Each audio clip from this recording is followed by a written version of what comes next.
Құрбандық шыбын.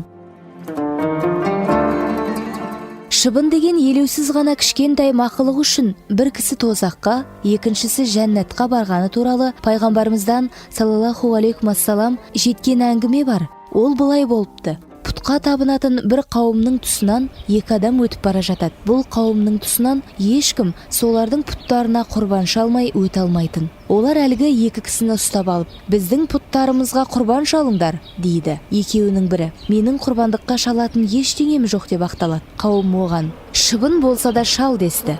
Ол шыбын ұстап алып құрбандыққа шалды да әлгілер оны жөніне қоя береді. Ал екіншісі: мен құдіретті де ұлық Алладан басқаға тіпті шыбынды да құрбандыққа шалмаймын депті. Пұтқа табынушылар оны өлтіреді. Дегенмен екінші жолаушы адам баласы елестете алмайтын қызығы мәңгі таусылмас ғажайып жәннатқа, ал біріншісі азаптың атасындай жалыны қап-қара, гөлі сұмдық, үрейлі тозаққа лайық болған екен.